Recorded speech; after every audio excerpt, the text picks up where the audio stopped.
Let's all go to the lobby. Let's all go to the lobby. Let's all go to the lobby to get ourselves a treat. Hello, everybody, and welcome back to the Movie Pit Podcast. I am your host, Christian Renteria, and I am back with one of my favorite episodes. I don't get to do it every year, but when I do, I really very much enjoy it. It is the summer movie season preview episode. And not only that, I did it last year, but not only that, I had one guest on last year, but this year, I got two guests, and I am very, very thankful for that. They're going to help me run down the schedule that we have. So I'm going to let them introduce themselves so you, the listener, can get to know their voices, and then we'll get on to the schedule. So whichever one of you guys want to introduce yourselves first, feel free. Finally, Eva Freeman has come back to the Movie Pit Podcast. I'm Eva Freeman. How's it going? First time here on this podcast. Chris and I are old friends. My name's Aaron Salcedo. How's it going, y'all? Yeah, we're all old friends. I don't think I told you, Aaron. We actually all went to the same high school. Yeah. Oh. I think I remember. Yeah, I feel like Fun fact. Yeah. So, but there's like so many people at that school. It was like a when you graduate 1,000 people, yeah, 20% chance anyone in Chicago went to that same high school. Right. All right. So, what this episode is all about: summer movie season. Obviously, big blockbuster tent poles. Everybody, summer movie season. Just everybody goes to the theater at that point. The summer movie season officially begins at the first weekend of May, and it goes to the last weekend of August. Here, we'll be talking about the big wide releases that are coming out. I'll give a few thoughts. I will announce some of the limited releases that come out, but obviously they're limited releases, so some of those aren't actually on the schedule. We'll talk about a few streaming movies that are coming out that are currently on the schedule. Most of that is Netflix, because they're the ones that actually announce their movies ahead of time. Prime, Hulu, Max, or not necessarily Max anymore, Apple, they will announce their movies like weeks before the month starts. So we'll have to deal with that when we come to it. But that's what this episode is all about. Just to give you guys a brief, all of you, just the two here with me and you, the listener, box office for last summer. I'll give the top 10 movies last summer so we can, kind of compare what we got going on this year. We have Lilo and Stitch, Superman, Jurassic World Rebirth, Fantastic Four First Steps, How to Train Your Dragon, Mission Impossible, The Final Reckoning, Thunderbolts, F1, Final Destination Bloodlines, and Weapons. Those are the top 10 movies last summer, which is a murderer's row of movies. And I don't know how we'll do this year, but if you're looking at the schedule like I did, because I'm a nerd like that, we do have, again, a live action Disney movie. We do have another Marvel movie. We do have another DC movie. We do have a lot of horror movies. We'll see when we talk about it soon, is jam-packed with horror movies every week. And some other stuff that we'll talk about, obviously, in there. So we're going to get right to it. What we're going to do is we're going to go month by month, week by week. If we don't have anything to talk about a certain movie, we can just move on. But if you want to talk about a specific movie, obviously, we'll talk about those. So we're going to start off with May 1st. Right off the bat, Netflix has a movie called Swapped. It is an animated movie. The voice cast includes Michael B. Jordan, Juno Temple, Tracy Morgan, and Cedric the Entertainer. It is a tiny woodland creature and a majestic bird suddenly swap bodies, forcing them to team up to survive in the wilderness. We also have Spoon of Chocolate. This is a limited release, very limited release, because I actually look ahead of time for showtimes, and it's playing like once a day at certain theaters. So, but this one is directed by RZA. Yes, that RZA from the Wu-Tang Clan. This movie stars Shameik Moore, who was the voice of Miles Morales in the Spider-Man animated movies. RJ Sawyer is also in there. It is about an ex-military convict who seeks a fresh start in his new town but finds trouble along the way. I tried to see this, just a little story here. I tried to see this at Beyond Fest when it was here in Chicago early last month, or I guess early this month, since we're recording this. We're recording this a little early for the listeners, but I didn't get a chance to watch that. We have Animal Farm, which is directed by Andy Serkis. This is an animated take, a very different animated take on the George Orwell novel. If anybody has seen the trailers for this, it is very different from that novel. So please do not take your children to be like, so you got a book report coming up? Go watch that. No, don't do it. It's very different from that. We have Deep Water, which is directed by Renny Harlin, which is a shark movie directed by Renny Harlin, who directed Deep Blue Sea. This stars Aaron Eckhart, Ben Kingsley. It is about an international flight that goes down in shark-infested waters, and they have to survive. The survivors of the plane have to survive. We have a horror movie, Hokum, one of the many horror movies we'll talk about. This is directed by Damian McCarthy, who did a horror film Oddity that came out a couple years ago, which I have not watched, but I've heard is very good. Adam Scott is in here. He plays a writer who visits an Irish inn to scatter his parents' ashes, and then spooky stuff, obviously, starts to happen. And then the final movie for the first weekend of May 1st, it is The Devil Wears Prada 2. This is obviously a long-awaited sequel for many, with Anne Hathaway, Emily Blunt, Stanley Tucci, and Meryl Streep all returning for the sequel. So that is the first weekend of the summer movie season. Quite a few movies there. They really hitting off the ground hard with that. Any movies stick out to you guys that you want to mention or talk about? Yeah, there's a bunch of them that came out. That's just coming out that first weekend. I thought One Spoon of Chocolate was pretty interesting. I don't know. Animal Farm. I didn't know what to expect of that, but I was like, let's see what this One Spoon of Chocolate trailer is, and I was pleasantly surprised with how much I was actually kind of interested in that one. Yeah. Just from the trailer, and I was like, I might actually check that one out. Just on first look, I was like, might miss it, but then watching the trailer, it was like, you might have pulled me in a little bit. So, not a ton of thoughts on it, just other than that. From the title, I was like, but then the trailer actually pulled me in. And then The Devil Wears Prada, I actually just saw that trailer right before we started talking about this, and I don't remember too much of the first one, but I do like Anne Hathaway. I like Meryl Streep, so that might be okay. I don't know if I'm gonna rush out to see it, but if I get around to it, I might get around to it. Yeah. Devil Wears Prada 2 looks great. I'm loving that they're making a sequel finally, and the fact that the Meryl Streep character has no recollection of the first film's events seems to be so perfectly on brand. And it's great because I think the lady who originally the book was based on doesn't remember the author. Like the author who wrote the first book mentioned how she was like, working under this I forget the name of the fashion exec, and the fashion exec was like, who? Well, she wrote a book. Okay, cool. Good for her, I guess. that just fits the world. I mean, absolutely. And man, Hokum looks so good. I very stoked to see that. I gotta admit, I did kind of breeze through some of the horror trailers just because I'm very specific about horror trailers. They can't be trusted to not give away the entire plot. Yeah. So I try and save those for just not watching them in general. But Hokum, just the vibes. I love a good folk horror. I just didn't watch the horror trailers because I don't watch horror movies. So. No, that works too. It's gonna be a very two-sided conversation about the horror movies for me.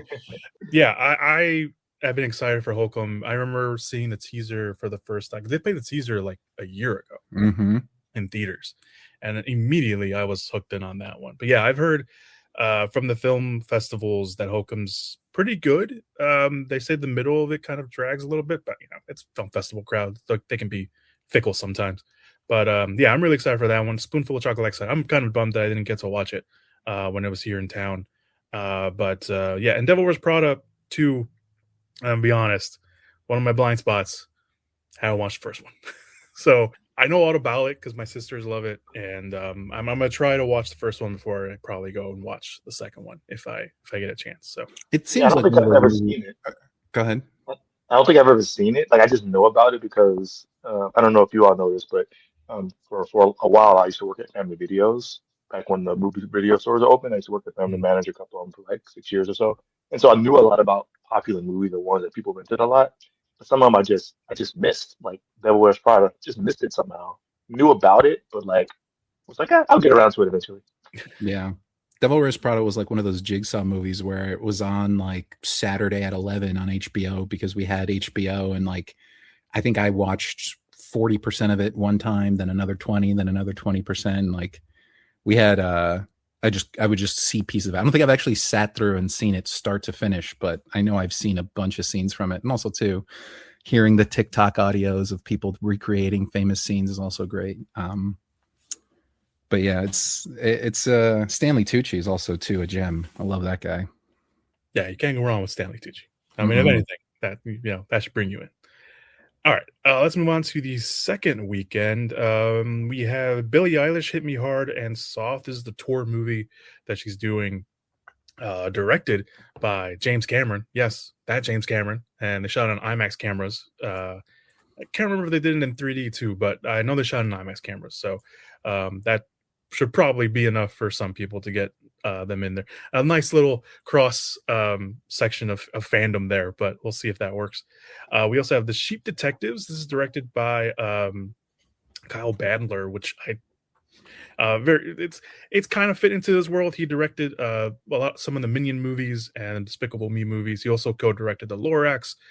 This is about a flock of sheep who take it upon themselves to solve the murder of their beloved shepherd, played by Hugh Jackman in the movie, thinking they can after he's read them so many murder mystery books. Voice cast is great. Just to name a few: Bryan Cranston, Julie Louis-Dreyfus, Regina Hall, Chris O'Dowd, Brett Goldstein, Patrick Stewart. It looks fun. It looks like a fun little movie. And then the big one for me that I'm super excited about is Mortal Kombat 2 coming out this weekend. I was gonna do this thing where I was gonna be like, well, hold on, let me do the real Mortal Kombat. Like Mortal Kombat, I did it. But yeah, we have that coming out. It's a sequel, of course. New recruits in the movie, of course, include Carl Urban playing Johnny Cage. We have Shao Kahn in there. We have a bunch of new characters in there: Katana, Sindel, all those great characters. Quan Chi is also in it. I'm kind of liking that they're hiding Quan Chi from the promotional material, played by the great Damian Harriman, who's a great character actor, and supposedly plays a very important part to this movie and then the potential sequel that they may get for part 3. So we'll have to wait on that. Let's see on that. But yeah, I'm super excited for Mortal Kombat 2. Kind of excited for The Sheep Detectives. I thought it was okay. First time I saw the trailer, I was like, all right. And then kept seeing the trailers, and then it kind of won me over. Billie Eilish movie. I saw the trailer a couple times. Admittedly, not the biggest Billie Eilish fan. I do like some of her songs, but I think if anything, the James Cameron part will get me to go watch this. But a small weekend compared to the first weekend of May. But what are we thinking? I mean, Mortal Kombat's the one I was most interested. I mean, honestly, I didn't know most of these movies were coming out until I saw the list, because I haven't been to the movies much recently, and I just know that there's going to be some sort of Marvel movie at some point, and I know that there's going to be some sort of DC movie at some point. Yeah. And so those are the main ones I'm like, I'll somewhat aware of. And so a lot of this list I was like kind of pleasantly surprised about, and Mortal Kombat was one of them. I was like, I didn't realize that Mortal Kombat was coming out, and it actually looks interesting. I'm actually interested in seeing what's going to happen. The trailer kind of pulled me in a bit more. Johnny Cage, I'm hit or miss with Johnny Cage, but I like how they kind of using him seemingly as the lead for this film, based on the trailer at least. And so that'd be interesting to work around and see how they kind of go about it. But the action looks good. It's Mortal Kombat. It's our era of video games and movies, so like I'm probably going to see it. Yeah, that one's definitely hype. I feel like, like you said, Carl Urban being the main character, I think was such a good choice as Johnny Cage. And from the trailer, it looks like he's very much like aged action star, which I will never slander Carl Urban. I love that guy, but he's getting up there. You can see the crow's feet a little bit. I still love him, but I think it's a great choice. I didn't see the first one. Because I heard that the main character was just some dude that they made for the movie. And I just never got around to it. But very excited for this one. And to see that, like you said, Quan Chi, and also bring back Kung Lao, which I think is huge. Yeah. And like you said, Damon Harriman as Quan Chi, that guy is great. He's such a good, like, understated kind of actor, like in Once Upon a Time in Hollywood as Charles Manson, and then also in Together. I thought he was great in Together. If you saw that one, Christian, I have Kiva probably not, because it's another body horror movie with Alison Brie and Dave Franco. That one was solid. He was in there too.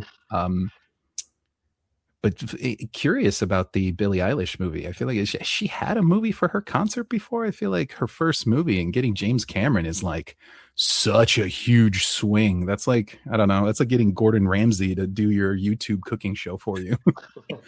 Yeah, no, this is her first concert movie. Yeah, so hey, good for her. Yeah, exactly.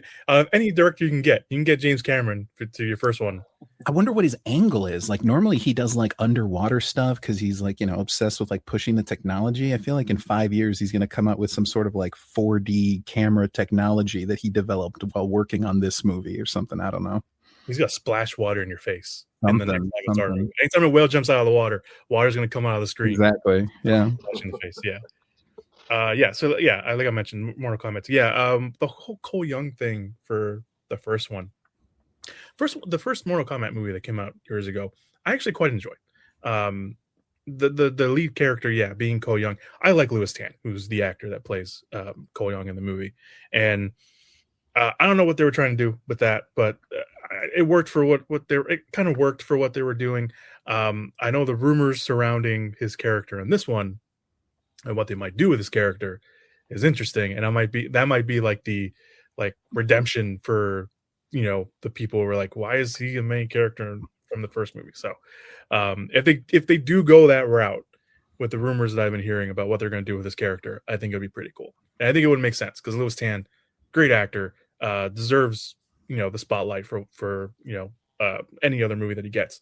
But I'm really excited for part 2. I think some screenings have already happened by the time we're recording this, and everyone's saying that it is better than the first one, that the fight scenes are great, and that it's just a hell of a lot of fun. So that makes me. I missed the first one somehow because I was probably under a rock or painting a mural or something. But it came out during COVID. Oh yeah, it was one of those COVID. It was like a digital release too, I think. Yeah, they released it. It was one of that weird thing that Warner Brothers was doing at the time, or not weird. I think it was cool for those who didn't want to go out. They released the movie in theaters and they released it on HBO Max. Oh yeah, I missed that. I had at the time when COVID struck, I had a 2-year-old. I wasn't trying to go to the movies. Yeah, you weren't going anywhere. I wasn't going anywhere. It was fine. But I guess even if it would have came out different time, I probably would have been okay watching it. Just like because it is a movie based on the video game, I'm not too pressed about the main character being a random person because I don't know all the characters in all the games that I played, and it's fine to introduce another character. In my opinion, it makes it a little bit more okay to kind of alter the storyline from what people may be expecting of it. I think, but. I don't know. I might go back and check that one out just because I like those type of movies, and I was like, I just didn't even know it came out. So yeah, and in general, kind of ride or die for Mortal Kombat, not just because of the classic movies being so iconic, but because they were made here. They were made here in Chicago, like Midway Games. I think at some of the conventions, you can still meet some of the guys who were the original, like motion, actors for the OG video game. So.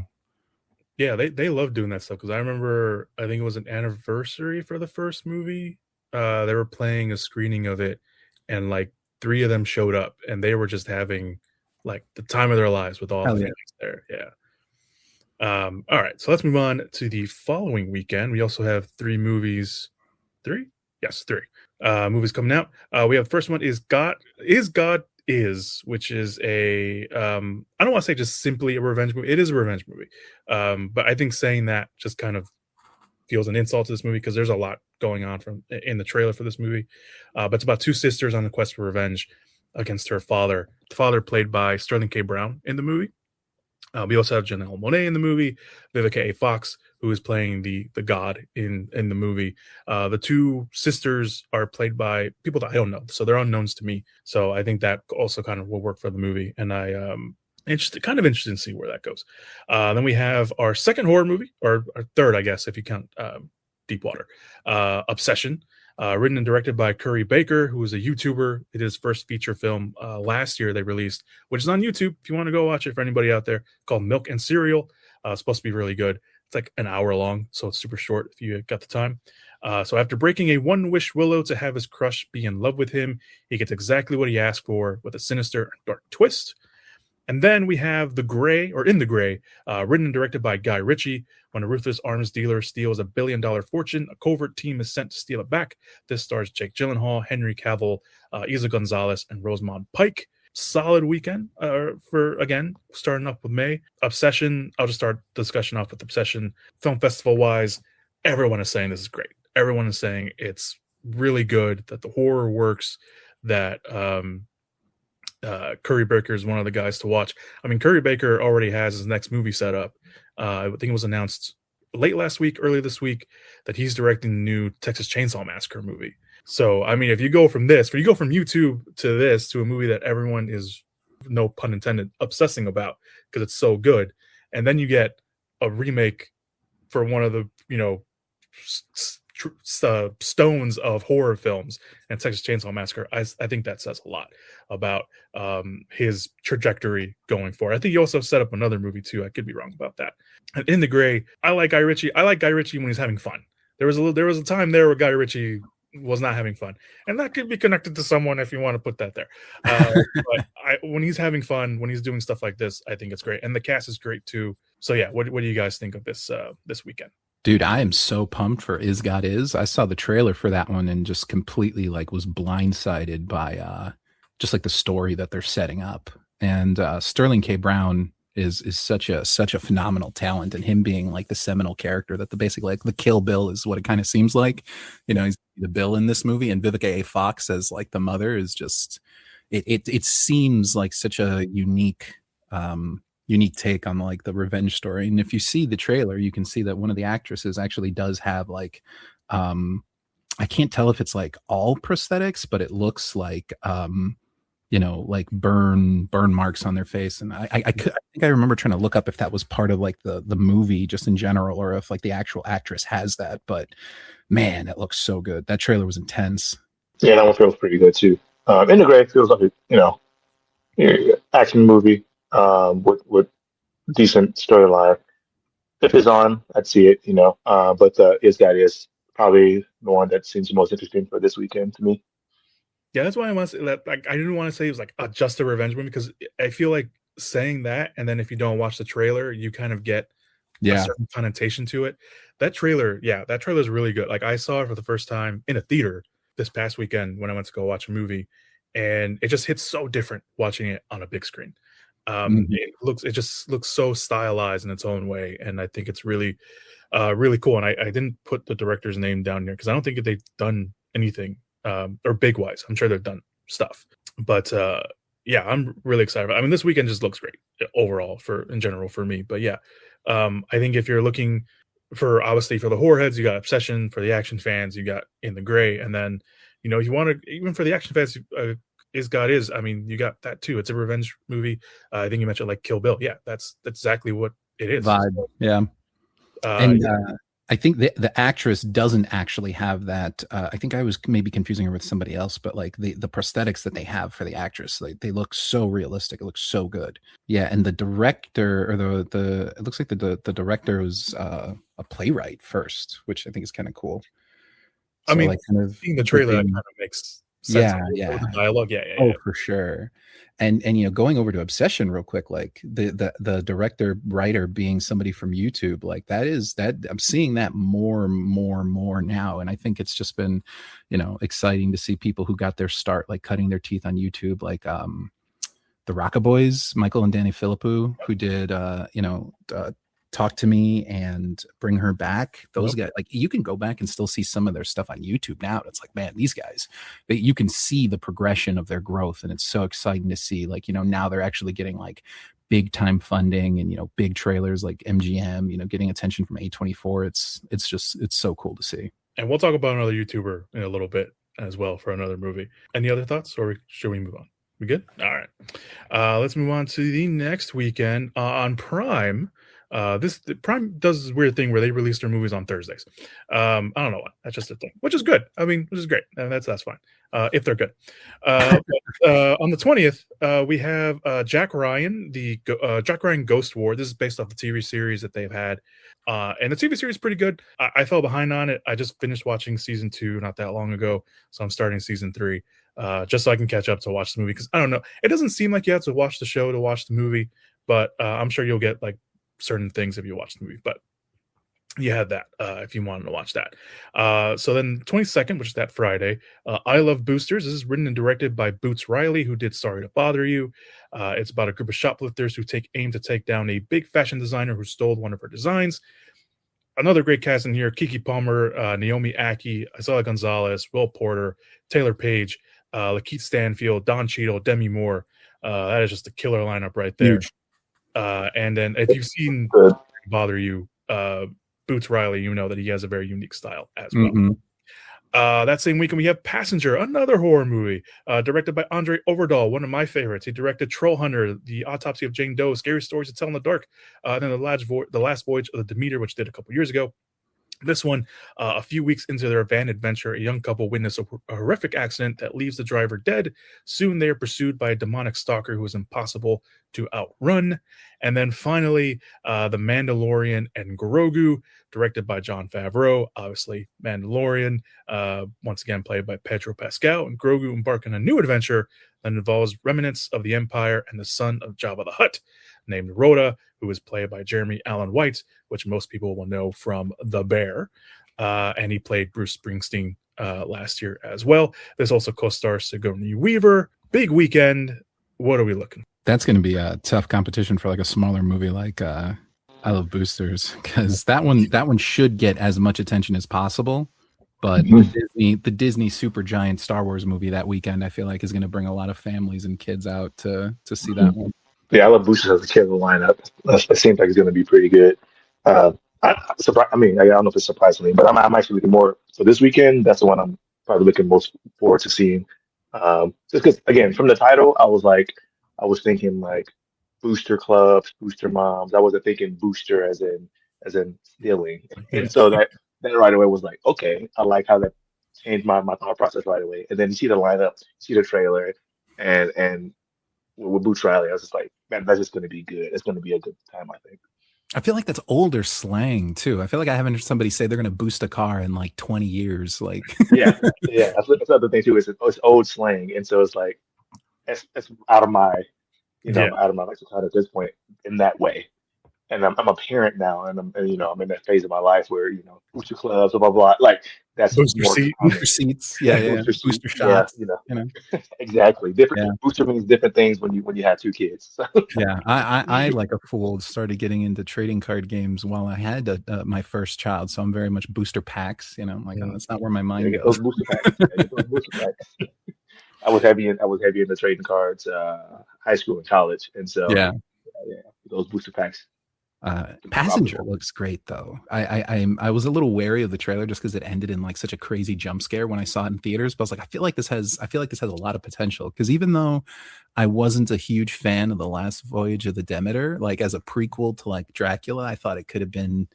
I thought I wanted more from it. I still enjoyed it, but I wanted more just because I'm like obsessed with Dracula. But no, the same. I didn't know that it was the same director. Actually, you calling that out, I was like, okay, I might actually like I feel like I'd enjoy this one more than I thought initially. Yeah, I remember this is another one where, and this is the one thing I will give Paramount Pictures credit. They will release teasers for their movies in theater without telling anybody. And they'll just put them in, like it happened with Smile. Like Smile was that teaser for them was in theaters before it came out online for months. And the same thing with Passenger. That Passenger teaser that they had for a while, which is the beginning of the trailer that I sent you guys. Yep. That beginning, it was the teaser. It was a little bit more extended, but that was what the teaser was in theaters for months. I've been seeing this since like probably October of last year, and we finally got a trailer out. And yeah, I didn't know anything about this movie. Like those are the movies that always interest me more when a trailer comes out and I know nothing about it, because I'm always on those sites. And I didn't know this was directed by Andre Overdahl. Like there was like no information about this trailer, and then I found out that it was directed by him, and I've been a huge fan of his for a while. And I share your sentiment. I wasn't the biggest fan of Last Voyage of the Demeter. I think that it had just do more with the limited material of what the movie was. Yeah. And for those who don't know, Last Voyage of the Demeter is based off like a chapter or like pages. Not literally. Even in the original story of Dracula, it's just the ship that lands in the dock that has the coffin that transported Dracula from Transylvania to London. So like if you ever saw the old show on FX, The Strain, it starts in the same way, where like an empty boat or like an empty plane lands in like an airport and it's carrying the super vampire of the series. But yeah, it was just, if it had been any other movie, it probably would have been great. But the fact that it's like, this is Dracula, dude, and they're just treating him like kind of generic vampire dude, generic vampire monster, I was like, Could have been anything else, but Yeah. maybe it's one of those things where like they had the script and like, you know what we need to do? We need to make this a Dracula movie. I don't know. Yeah, so yeah, I'm excited for Passenger. Yeah. Mandalorian and Grogu. I watched the so show. cute. He's so cute. Yeah, I mean, yeah, I would do anything for Grogu. I don't care what it Yeah. was. I'd fight Jabba the Hutt by myself if I had to. Yeah. He's I think he's this generation's Gizmo, honestly. Yeah, He's so cute. yeah, pretty much. But I watched the show. I was a fan of it. I know a lot of people didn't like that last season. It was fine. I mean, I'm not gonna like hate on it. It's a Star Wars movie. It's the first Star Wars movie in theaters for a while. We haven't gotten a Star Wars movie in theaters in a long time. And I know everyone's like, oh, maybe it's not going to be great. Maybe it's not going to bring people in. First of all, I think it's Memorial Day weekend. It's going to bring people in. Big so time.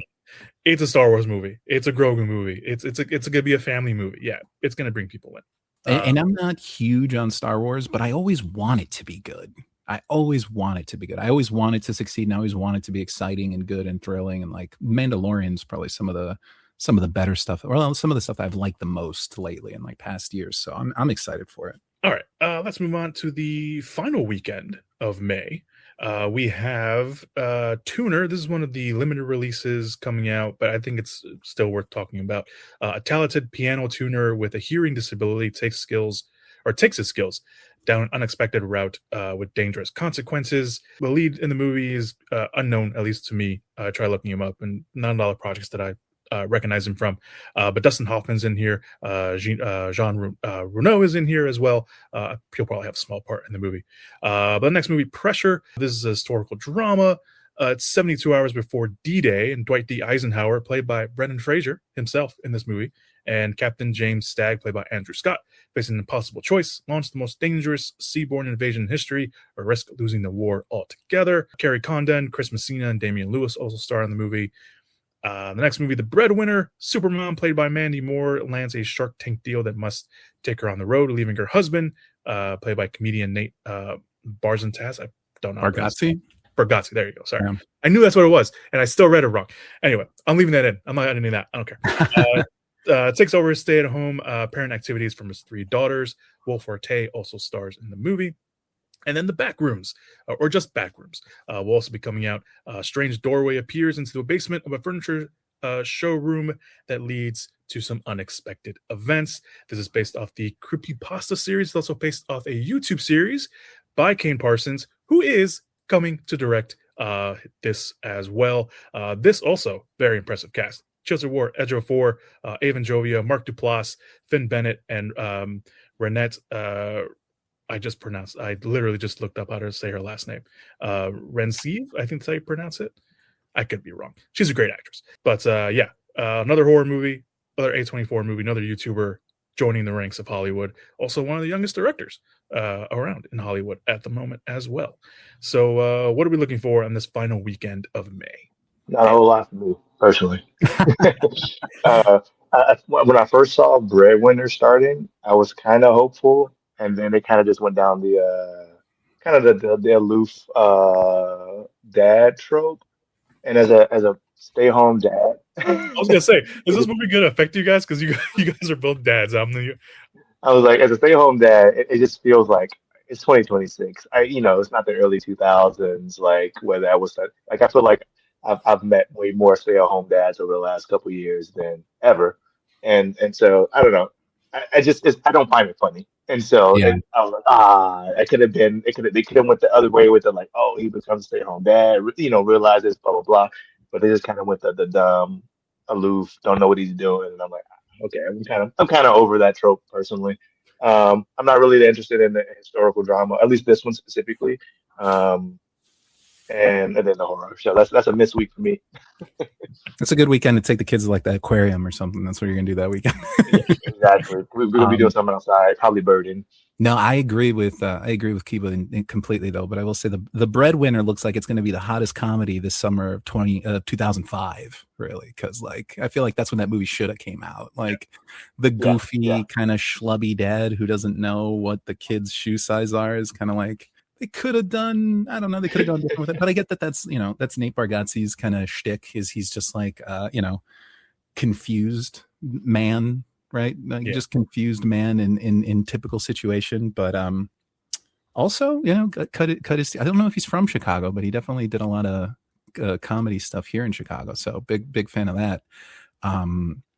Pressure. Historical dramas seem cool. Love me some Brendan Fraser, I think. That guy can do no wrong. But Backrooms, man, that looks good. I'm very excited for Backrooms. Big excited. Chiwetel Ejiofor has been a favorite of mine since like Kinky Boots. That was an OG movie that he was in. But no, that one just looks liminal spaces and just like creepy. And finding out like in the production, they made so much actual like space when they were making the movie. Like they actually made like this giant like floor layout that people would actually get lost in, which I think is so cool. That was my favorite part that I learned recently too. I was like, they built the actual back rooms and people got lost. They had to do a map for everyone to be like, so you don't get lost in here. That's really cool. Yeah. I mean, yeah. I remember seeing the Breadwinner trailer a while ago and wasn't a fan of it. I just like, yeah, this seems like a movie that should have come out years ago, not today. And yeah, I don't know, I just wasn't that excited for it. And then Pressure, I've only seen the trailer once and it looks okay. Yeah, I mean the cast is great. Historical dramas, always really cool. If they get if they do it right, if they execute it right. Tuner, again, one of those movies that I don't think it's going to get a big release, but I just wanted to mention it because it looked interesting when I first saw it. But yeah, Backroom's definitely the movie that I'm looking forward toward this weekend. Never played. I know there's like a game based on it. I think I've seen a few of the things. So the Kane Parsons, the director. This is another thing. Also, people who direct shorts, especially on YouTube, they go on to direct the feature film of the movie that their short is based on, which I think is really cool. So Kane Parsons joins that list. And I've seen a couple of the Kane Parsons stuff, and it is freaky as hell. I made the mistake of watching it at night in the dark in my room. I was like, nope, enough of that. I'm not going to watch it anymore. But so if it's anything like that, if the movie's anything like that, I think we're in for a good time. I really do. I think you also got a few screenings already, and people say it's pretty good. So we'll see what happens with that Backrooms one. So that is May. Finished up May. We'll move on to June. June 5th, we got a couple movies here, a couple big movies here, but we'll talk about a limited release that I want to mention because I like the two people involved. Caroline. This is directed by Adam Ramier, who did a nice little independent movie last year called Snack Shack, which was very good if anybody wants to check that out. But this follows a young woman played by Samara Weaving, who joins a charming con man played by Kyle Gallagher, on the run as they hustle through the Southeast in search for her strained mother. Kira Sedgwick is in the movie. I believe also Ed Harris is in the movie as well, if I remember correctly. It's John Grease. They look the same, though. Thank you. Yes, that's so they're in the movie as well. Probably Kira Sedgwick's probably playing the mother, which they don't show in the trailer. So, or at least I don't remember seeing her in the trailer. Next, we have Power Ballad.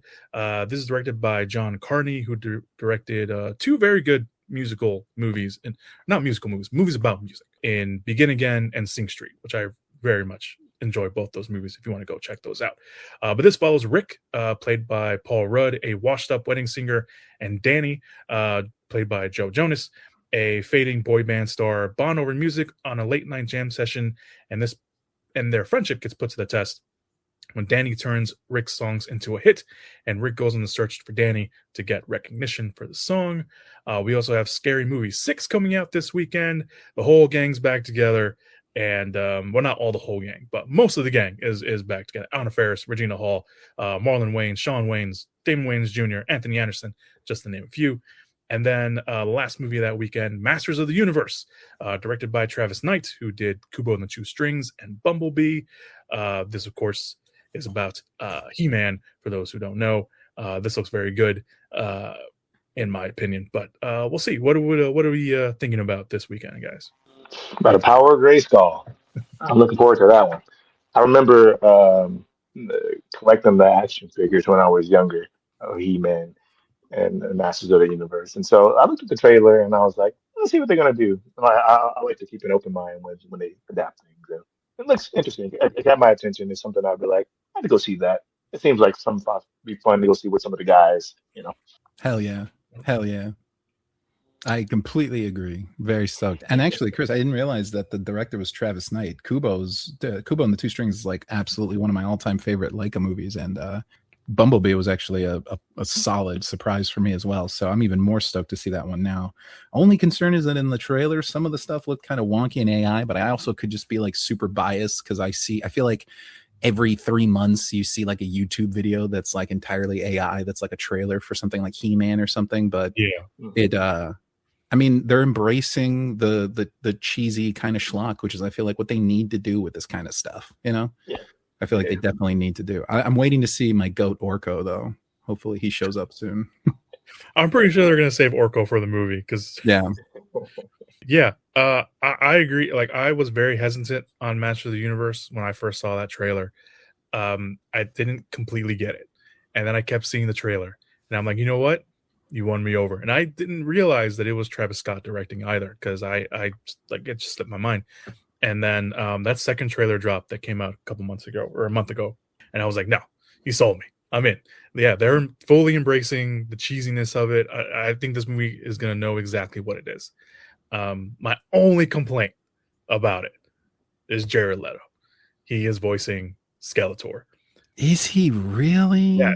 And when he talks, Skeletor talks in the new trailer, I kind of heard him, but I was like, you know what? At least he's not doing something overly stupid crazy with the voice. Still, I still don't like the fact that Jared Leto is voicing Skeletor at all. I didn't know that, but yeah, that'd be interesting. That is my only complaint about Master of the Universe, at least in terms of seeing it right now before we watch the movie. Yeah, Power Ballad. I think the only thing that's going to drive me to go watch that is the fact that it's directed by John Carney, and like I mentioned, I love Begin Again. I love Sing Street, so that will get me in there. Caroline, that's going to get a limited release, so hopefully it gets played, but in my area. And then Scary Movie 6. I remember watching that trailer when it first premiered. I happened to be in LA, and I watched Scream, the new Scream movie, Scream 7, and they played the trailer in front of it, and everyone in that theater, and I kid you not, everyone in that theater busted out laughing. You can barely hear some of the jokes in that trailer.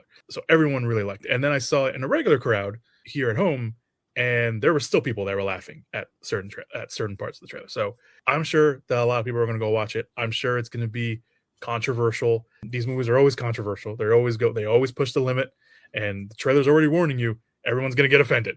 So I don't know. I mean, we'll wait and see. Is it going to be one of those things where it's a comedy that was great for the time period, and can it still live up to this point? Can it still live up to today, where we know, like, you have to know that this movie is going to offend people, and if you know that walking in, can you still enjoy it? And can you think that other people will enjoy it? Like, if you go in and be like, oh man, whatever, because it doesn't say 6 on here. It doesn't say 6 on the trailers, but we know it's Scary Movie 6. And I think it's following that trend of the Scream movies, where the new Scream movie didn't say it was Scream 5. It just said Scream. So it's kind of like that requel kind of thing that they're doing. So I don't know. I think this is going to be an interesting weekend because obviously very different movies. You got Scream 6, and then you have Masters of the Universe. But then different ends of the spectrum for sure. Exactly. Yeah. So I trust the Wayans, man. The Wayans family's been on the like cutting edge of comedy since like the 80s. They know what they're doing, and like they know what they're doing. Siblings, like I feel like they've always had their pulse on the culture. So I don't anticipate that they're gonna like swing wide and miss with this one. I think I'm hoping it's I'm hoping it's exactly what we want it to be. All right, let's move on to the next weekend, which is the 12th. We have Stop That Train, which is a movie with RuPaul in it. It is, I think it stars a lot of drag queens in there, so this would be one for you guys if you enjoy that. You being the listeners, and maybe you guys too. Hell yeah. And then we have The Furious, which is a martial arts movie that I happened to see when it came here to Beyond Fest, and I gushed all over that thing on social media. I love it. It is. But let me finish the weekend, then we'll talk about it. And then we have Disclosure Day, which is the new Steven Spielberg movie that he's directing, written by David Coep, who wrote Jurassic Park. So they're reuniting Joshua Carner, Emily Blunt, Eve Hewson, Coleman Domingo, Wyatt Russell, and Colin Firth all star in that movie. It's about aliens coming back Spielberg just can't help it. He likes aliens. He wants to go back to it, so he's going back to that. So that is the weekend. The Furious. Let me just quickly mention that. Like I mentioned, I gushed all over that. It is so good. If you're a martial arts fan and you just love great fight scenes, The Furious is going to be that movie. I deliberately didn't watch the trailer because I saw that you put Joe Taslim in the link, and Joe Taslim is, man, ever since the Raid Redemption, like, and was it like 2011 or 2012, I think, like that guy's been. That's why I was so excited that he was going to be in the Mortal Kombat movie, but he wasn't. He didn't really, like, I don't know. I think he was Sub-Zero, right? Sub-Zero, yeah. Yeah, looks I good. didn't know. Off the title, I was like, The Furious? This can't be another Fast and the Furious movie. Like, come on. And then I watched the trailer, and I was like, Taslim was in Fast and Furious 6. So I just Yeah, he was. Yeah, he was. and I was pleasantly surprised. I was like, oh, I got to tell my bro Devon, we got to go see this. Like, that's one of those type of movies, because we always watch martial arts movies together. And I was just like, and then I run a Taekwondo studio. So I'm big into fighting martial arts scenes, and I was like pulled into the trailer, and I was like, I think I watched too much of it. I need to save it to watch the movie. The trailer, I guarantee you, gives nothing away. I was pumped. I'm pumped about that one. That one looks like Disclosure. I was interested into. I don't know, something about stuff with aliens and kind of seeing what people's take on it when it comes to the sci-fi genre. Moderately interested in it. Like I don't know if I wouldn't go see it opening day personally, but I can see myself watching it at home or something like that when it gets released on streaming or something like that. Yeah, I agree with Kiva a lot that Disclosure Day looks. The thing that has got me excited for it is that it is Spielberg kind of going back to like a weird alien movie. You know, like it looks like it's gonna be weird. They're gonna do stuff that's like, you know, not necessarily seen before, and it's not just gonna be like War of the Worlds where everything's gray and sad. But excited to, you know, I'll hear what it, I'll hear how it comes out. Might not see it that weekend, but maybe go on like a Wednesday or something. But The Furious, absolutely. I think I'm going to get some people to go watch that one. I'm probably going to assemble the troops because all of those movies are just so good. I highly recommend it. I'm just gonna say it. I highly recommend it. That is gonna be like they say online. That is gonna be my personality when that because I'm gonna go watch it again. And so I'll tell you that much. All right, let's move on to the 19th. We got a few movies here. We have Leviticus. This is about two teenage boys must escape a violent entity that takes form of the person they desire the most, each other. Girls Like Girls is directed by Haley Kiyoko, who co-wrote the movie as well and is making her feature directorial debut. Conley, after her mother's passing, meets Sonia, who sparks new feelings, but self-doubt gets in the way, but the connection grows anyway. This also co-stars Zach Braff. In here, we have The Death of Robin Hood, written and directed by Marco Swaronowski, who did Pig and A Quiet Place Day One. Robin Hood finds himself gravely injured after a battle he thought that would be his last in the hands of a woman played by Joni Colmore. His salvation is shortly lived as his past comes back to haunt him. This also co-stars Bill Skarsgård. And finally, we have Toy Story 5. Woody, Buzz, Jesse, and the rest of the gang face the challenge of technology. Greta Lee voices the villain of the movie, which is basically an iPad called LilyPad in the movie. So what do we think this weekend? I was initially when I first saw the list, I was like, another Toy Story? Man, I thought they were done with those. And then I watched the trailer and I was like, actually, this might be kind of timely. Like it, you know, again, I'm a parent. I have a almost 4-year-old and an almost 8-year-old, and we don't have too much battle when it comes to technology, but it does come up where it's like, man, it's everywhere all the time. And then like watching the trailer, I immediately start comparing like, what do my kids do? Do they play a lot with toys and stuff, you know? And so like I'm like, oh, my kids would love like having a Woody or, you know, a Rex or whatever, or they have a variation of those ones. But like, I don't know, it seems kind of timely. It's one that I'm like, I'd probably personally like to see it, and I don't know if my kids would actually want to see it. That's Robin Hood. I'm okay on it. You know, it seems interesting enough, but I'm not gonna rush out to the theaters to see it personally. Aaron? Yeah, I don't even think I saw Toy Story 4. No doubt fun. You know, Disney usually goes pretty hard on those bigger franchises that they have. So like, but probably eventually watch it, but Death of Robin Hood looks exciting. Old, very like Old Man Logan kind of vibes of Robin Hood being like older Hugh Jackman, which I'm usually here for. So, but probably going to give that one, maybe like a weekend or see what it's like. I also don't think I saw Toy Story 4, so I missed again. I just somehow missed it, but I don't know. This one was interesting. Death of Robin Hood. I remember watching the teaser for the first time in theater, and immediately Hugh Jackman, old man, like you said, old man Logan, kind of old man Robin Hood on this one. So I'm gonna go watch it. And Toy Story 5. Everyone's like, they should have ended Toy Story, and then Toy Story 4. I remember Toy Story 4 when that came out. Everyone's like, I should have ended at 3, and they watched it and they're like, you know what? Not that bad. It's okay. So I think this is going to be the discussion again for Toy Story 5. It's like, did we still need more Toy Stories? And then you go watch it, and it's like, hey, you know what? It's still good. I like they're going the technology route because obviously they're toys, and obviously, like you guys mentioned, it's a very timely story, and one that I think parents will also suffer, speaking as a non-parent of the group here. And then the other two movies, Leviticus, I just saw the trailer for the first time. I know this has been on the schedule for a little bit.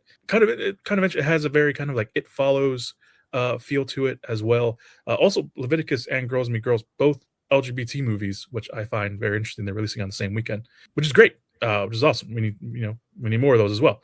But this weekend, very interesting. I'm guaranteed Toy Story 5 is going to just be the story of the weekend. But Death and Robin Hood, probably if I had to pick one between that and Toy Story 5, I probably would lean a little bit more toward Death of Robin Hood, just because I know Toy Story 5 is going to be good, but I know that theater that weekend is going to be crazy busy, and I want to avoid that crowd a little bit as much as possible. It's going to be a bunch of millennials with their kids coming. Mm-hmm. There's going to be a bunch of us. There's going to be a bunch of 30-year-olds taking their kids to go watch Toy Story 5. All right. Moving on to the last weekend of June. We have The Invite. This is right now it's listed as a limited release. I guarantee you it's going to get a wide release when we get closer to it. But this is directed by Olivia Wilde.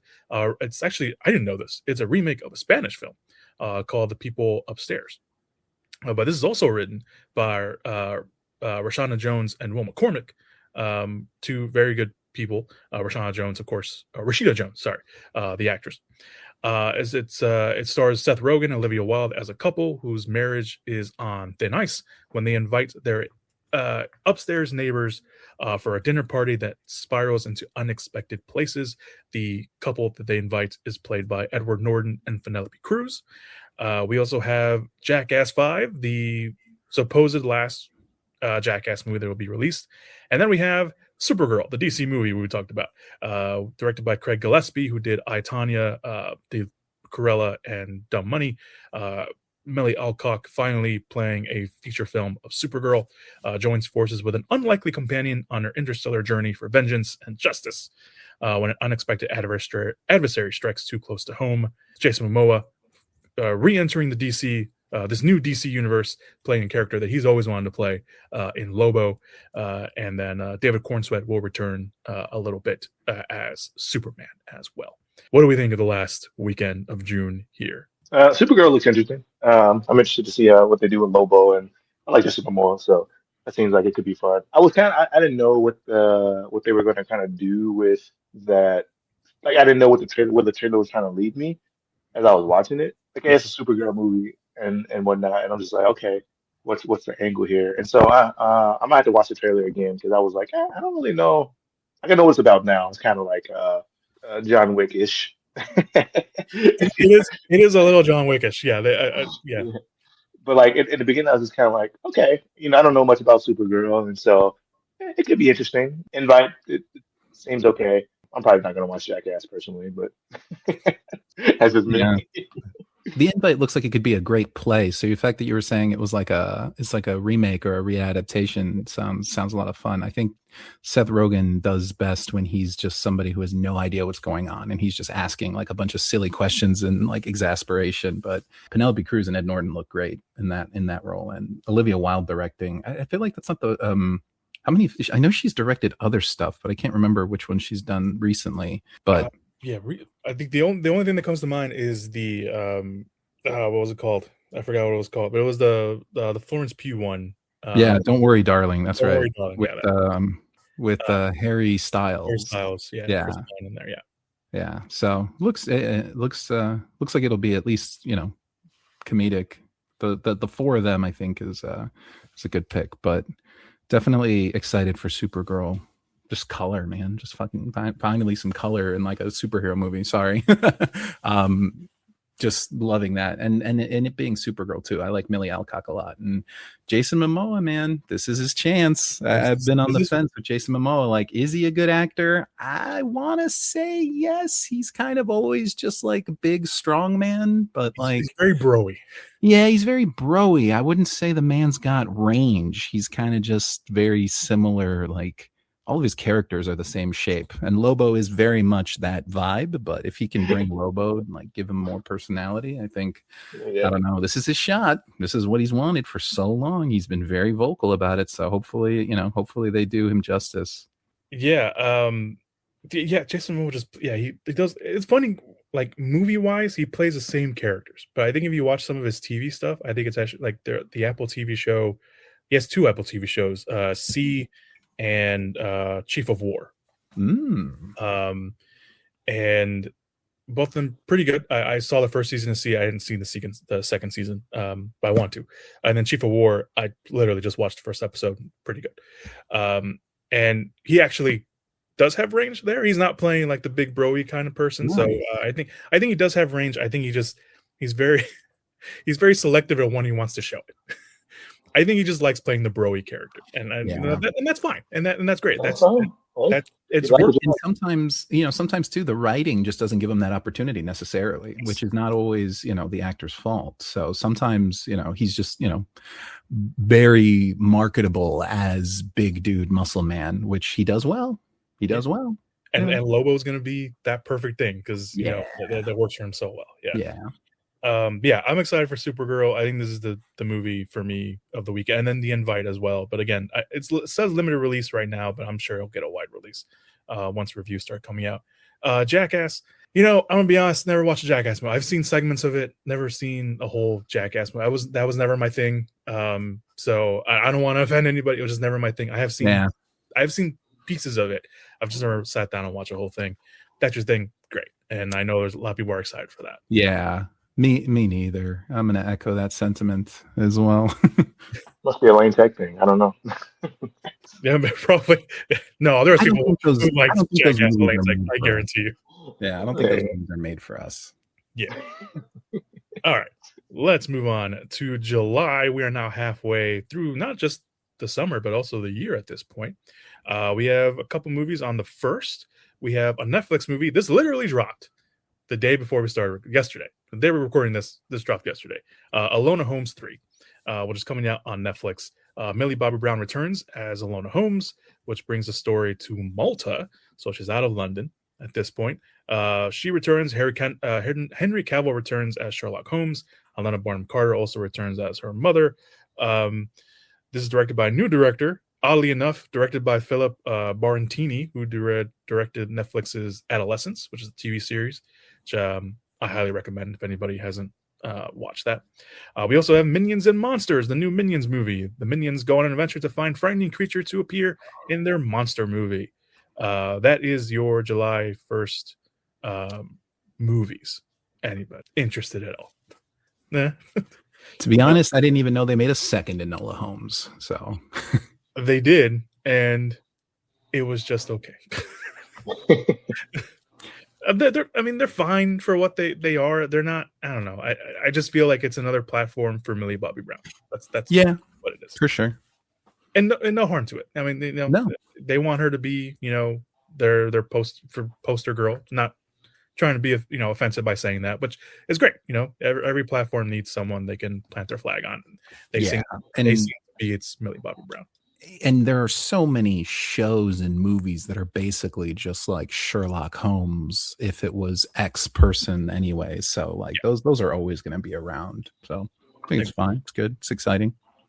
Yeah. For folks who are big fans of like Sherlock Holmes and stuff. I know people do like the Enola Holmes, like the first movie. I know people who are fans of those. So The first movie was good. I liked it was enjoyable. I liked the first movie. The second movie, I don't really remember anything from it that much. So, but the completionist in me would be like, all right, I'll watch it, whatever. And the Minions monsters, I admittedly have watched the Minions movies, and they are what they are. They're fun. They're kids movies at the end of the day. They're fun for when you're watching it for the hour and a half that you're watching it. So that's that. Then we move on to the third. This is that weird thing because it's July. The July 4th movies, they'll release like 2 movies in the middle of the week and then 1 movie. So the July 3rd movie is Young Washington. This is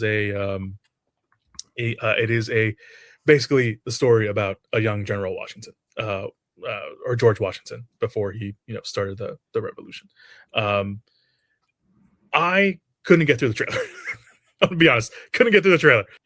Do we really need this? I mean, I'm assuming the only reason they're doing this is because it is the anniversary. the anniversary of America. So they're like, let's pick somebody. We already did a movie about Lincoln. Let's just do George Washington. Listen, that's your thing. You want to go watch it? More power to you. But I couldn't get through the trailer. Trailer's fine. I just couldn't get through. I was like, you know what? I'm probably not even going to go watch this. I'm not going to finish watching the trailer. Yeah. I get that Washington's like an American like myth icon at this point, but we already had that great YouTube song about Washington. I don't think we need anything else for him. I feel like his legacy has been perfectly enshrined by that archival YouTube video of Washington, 6'20", killing for fun. That's the Washington I want to live with. Yeah, I just kind of rolled my eyes at the trailer. I was like, all right. I mean, if you're a historical buff and that's the historical genre that you like to dive into, cool. I just think that there's so many other interesting stories that could be told instead. It doesn't look like it's following the like type of historical drama I would want to see anyway, which is more along the lines of like the John Adams miniseries or like a Chernobyl kind of thing, like where it's like very serious and grounded and like realistic in the way they're showing everything. The trailer makes it look like like a superhero movie almost, kind of, which not super really not here for that. I'm not into it with the it just, I mean, that's probably why, I think, because as a historical person, they're trying to make it overly, it feels like they're trying to make it overly patriotic, overly like our founding hero kind of energy, and I'm just kind of like, but like also there's I don't know, it's just not for me. How much? Very much feels like a line item that the studio is pushing just because they want to make more money on like a 4th of July weekend. They're like, it would be a great idea. Let's put 10 million into this project, and if it gets us back 15, that'll be great. All right, let's stop bashing, which I'm all for. That's okay, but we got more schedule to go through. Right, for the people listening, no one here is white, so that context is important. Context is yes. But also shows that we just don't glaze stuff. We're not just like on here saying, "Oh, this looks great. Like just giving our honest opinions of what we think about these as 3 regular dudes in America. Yeah. Non-white Americans. Okay. Moving on to the 10th. We have 2 movies. The live-action Moana movie, which live-action Disney movie I mentioned earlier, is a live-action Moana movie directed by Thomas Cawley, who did the Hamilton movie, the movie version of the stage show. Dwayne "The Rock" Johnson returns as Maui, the live-action one, with a weird hairline, which everyone is bashing online, which is well worth it because it has a weird hairline that he has in that movie. And then a newcomer playing Moana in the movie. And then we have Evil Dead Burn, the new Evil Dead movie that is directed by Sebastian Van Sieck, I think pronounce his name. He directed a great horror movie called Infested, which I highly recommend unless you have a fear of spiders, because it is a spider movie, and I don't really have a fear of spiders. This movie, Infested, freaked me the fuck out. I'm just going to say that right now. All right. I felt things crawling on me when I was watching that movie. But Evil Dead Burn follows a woman who seeks comfort at her in-laws in the remote house when she loses her husband in a car accident. However, after discovering an ancient book, the family reunion becomes a nightmare. They released a teaser for this not too long ago, a couple weeks ago, really, when we're recording this. And it's a very simple teaser, doesn't really give anything away. It shows you the horror of what the Evil Dead is. And I am very excited for this. They actually moved this up. This was supposed to come out later in July, and they were like, nope, bump it up. And they put it up on the same weekend as Moana. Let's just hope parents pay attention to where their screening is and they don't go walk in to an Evil Dead movie. What do you think this weekend, guys? I'm a big Moana fan. I love Moana. I guess I've only seen the first one, but I've seen it so many times that I really enjoy the music. And it was probably of the newer kind of Disney movies, it was one that kind of caught my attention more than some of the others. And so I'm interested in seeing the live action. I'll probably take my oldest to see it because she's also really into Moana too. And I don't know. I like the story. I'm just interested to see what they. It's just gonna be a live action version, so like I love the animated version too because I'm really into the colorful art. But I'm interested to see how they do this too. Yeah, I'm glad you went first, Cuba, because you reminded me how much I actually did enjoy the Moana movie. But like my recent disdain for Disney live actions, I think, was clouding my judgment a little bit. But I do really like that original Moana. I think I'm waiting for the inevitable like Disney apex, like like in Spaceballs when they have the movie out before the movie's out. Like I feel like the movie and the live action remake of the next Disney movie are going to come out at the exact same time, the exact same weekend. I'm just waiting for that to happen. Yeah, the hairline looked weird, but I mean, we're used to seeing, The Rock bald since like the 90s. Yeah. So It is a little jarring to see him with these like luscious glowing locks, I just don't know what they're going to bring to the live action. Yeah, I don't think it's going to bring much different. Honestly. Yeah, if they do it right, it'll just be a live action version of the movie. Yeah, yeah. Which and is so not the worst thing. That's what I'm expecting. And if it's something different, I'll take it for what it is. But like, yeah, I'm not expecting it to be like anything, world breaking or anything like that, unique. It's just Moana. They just gave it some real people. But if Evil Dead is good, I'll probably go watch that twice that weekend just to kind of be like, hey, Disney, look where I'm putting my money. That's hilarious. Yeah, very excited for that one. That little tiny teaser shot, man. Like Evil Dead has got like a Evil Dead's got like a legacy, and I know people are like, the newer ones people haven't really been like fans of if they were, big fans of the originals, but I'll watch all of those movies. I like all of them for different reasons, and for different experiences. So I really, really liked Evil Dead Rise, the last one to come out. I thought that one was great. And I just found out that this one was coming out like recently too. So very excited to see that one. I'm talking about Moana Moana first. The live action Disney movies, they're very hit and miss. And a lot of time it's just because like we're just watching the animated movie in with live action people now, or not even most of the time live action. It's like it's a mix of live action and special effects because you got to bring the magical creature to life, and you're still doing that. But I think, and for Moana, I did watch Lilo and Stitch last summer, and I never watched the animated one, or I think I did watch the animated one, but I only watched like parts of it. There was another one where I was just watching like parts of it, so it was like watching the movie for the first time, really. But but when certain stuff happened, I was like, oh, that's like the animated movie. But they changed enough stuff in the live. I know they changed enough stuff in the live action one that made it a little bit different from the animated one. So I don't know if they're gonna do that with Moana. If they do that with Moana, I think it's a nice change of the tide for Disney, because Disney can be like, yeah, we're just gonna put the same stuff on the screen for you guys, and you guys are gonna pay for it because you're gonna give us all our money anyway. But if they do that, I think that's great. And that's one of my things, I'm not a big live action Disney person. It was like, just do something else. Like, you have the power to do something else. Put all your effort into some of the original stuff that you're doing. Where, work with Pixar, put something new out. But if they work, they work. If they're fun, they're fun. And I don't know about more. I feel like this trailer did kind of win me over a little bit in terms of like, yeah, I'll go see what they're doing. But the movie I'm looking forward to that weekend is Evil Dead Burn.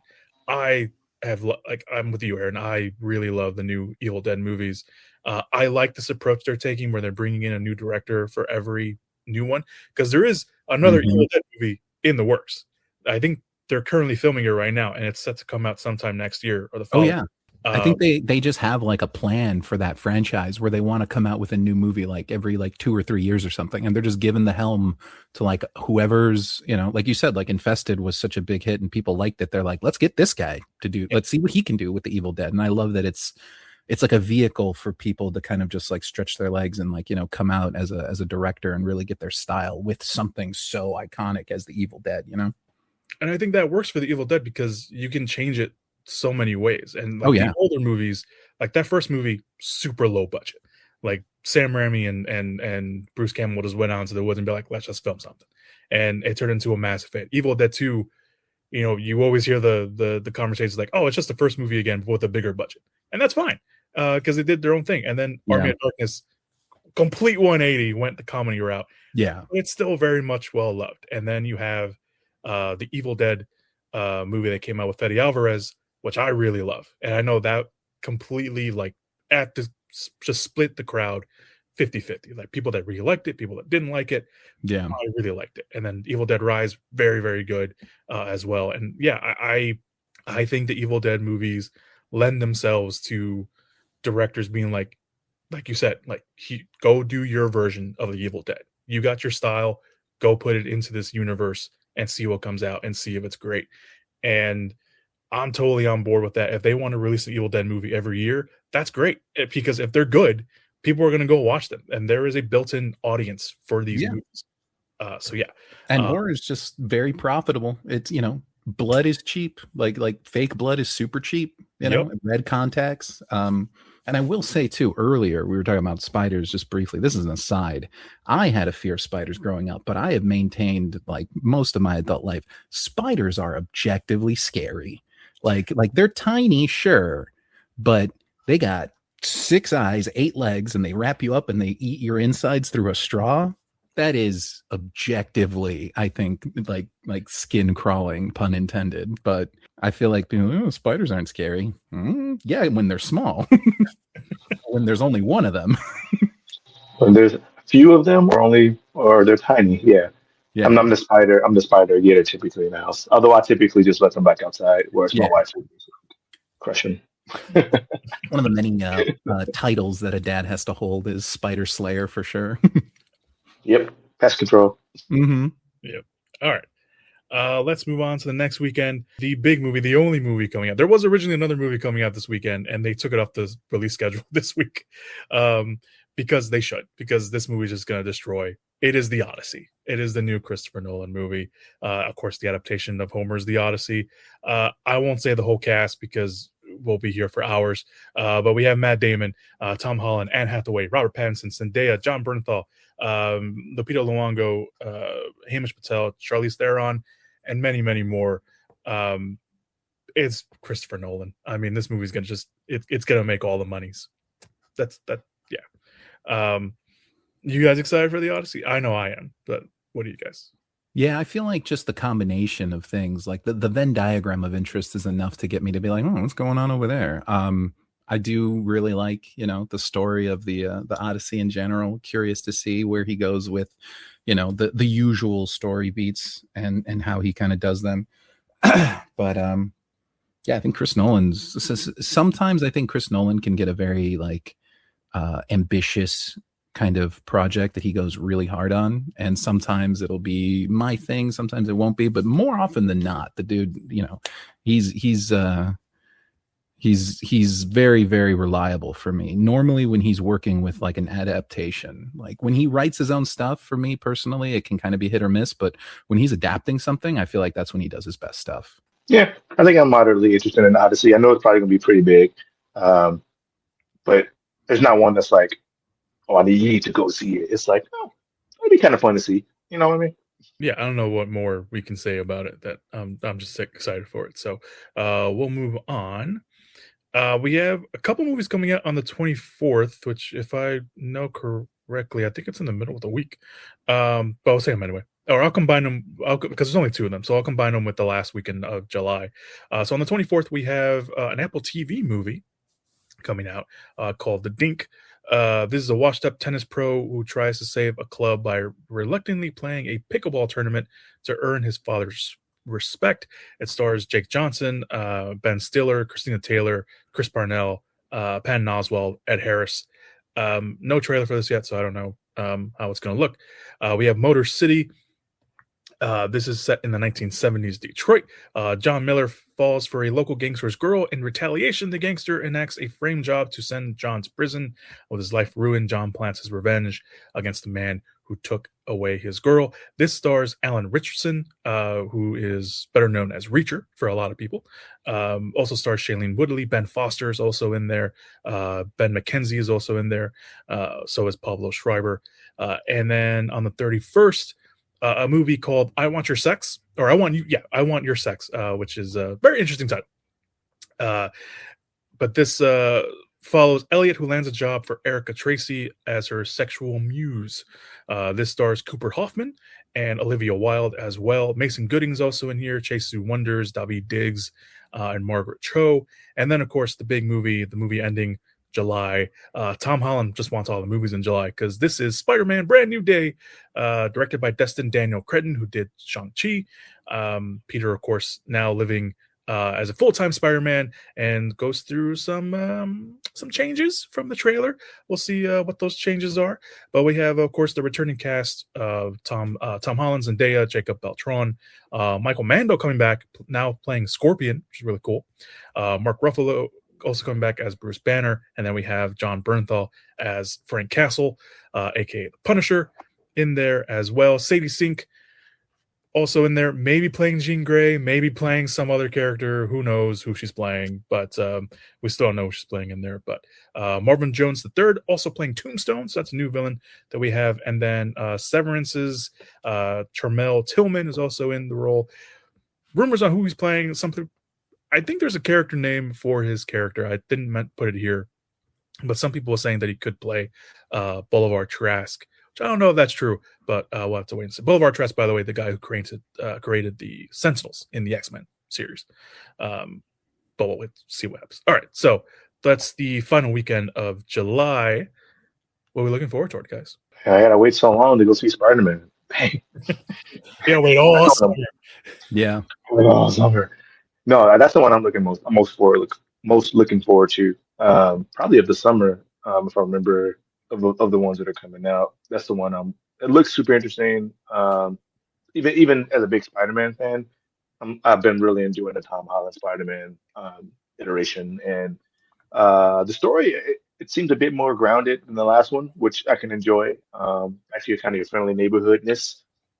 And he kind of has some PTSD, it seems like, or something's going on with him. And so I'm interested to see where they take the story. And yeah, I'm really excited about that. But I could probably talk about it a lot. But yeah, what are you guys' thoughts?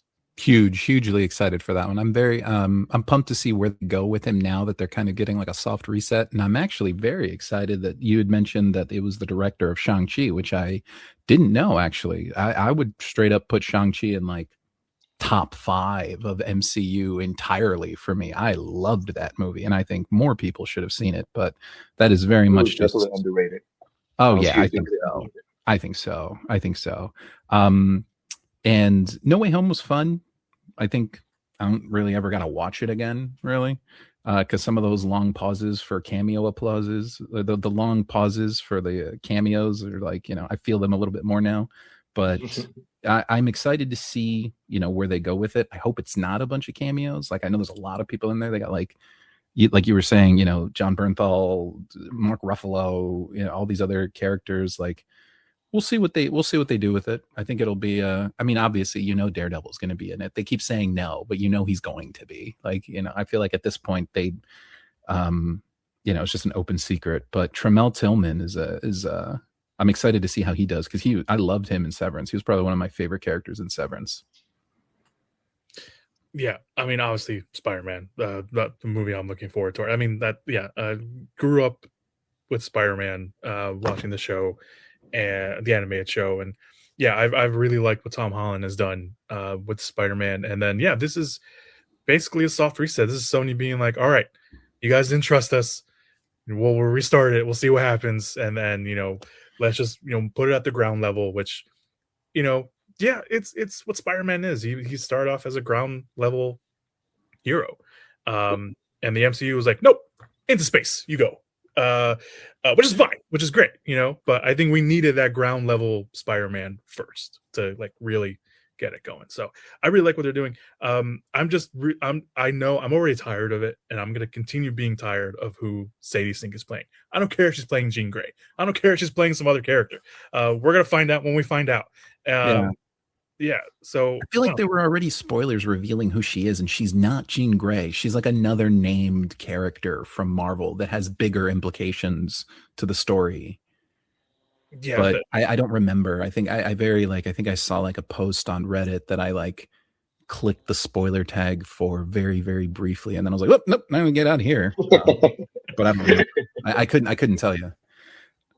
Yeah, that's gonna grow tired. I'm gonna grow tired of that. I've already grown tired of it, but I'm looking forward to it. I like the direction they're going. Yeah, the fact that Daniel Cretton is directing from Shang-Chi. Yeah, Shang-Chi definitely one of the most underrated recent Marvel movies. Definitely, if you have not seen it, please go watch it. And if that's any indication of not just the way the movie's gonna go, how the fight scenes are gonna go, I think that's gonna be cool too. Oh yeah, absolutely. Yes. So I think that's really exciting that we're gonna go. It looks like the Hand is involved. I mean, they're ninjas. I just assume any ninja you see in the MCU is gonna be the Hand. Ninjas and burgundy red. Yeah, seems like. So the fact that the open secret that Daredevil is gonna be in. Daredevil is gonna be there. Like if the Hand is involved, he's gonna be in. And that fans, even though we know it, where they're all going to start, cheering in the theater. But the surprise of who Sadie Sink is going to be, I think, is something that I want to keep a surprise that I find out maybe in theaters, because that first Tom Holland Spider-Man, I say, still has like one of the biggest shock moments in like any movie almost, when you find out who Michael Keaton is in the actual movie. Like I remember everybody like inhaling at the same time in that theater when that reveal happened, which was great. So I and if somebody wants to, do the right thing, keep who she is a secret. You want to put her in the next trailer? That's fine. Don't tell us who she is. Yeah, like at all.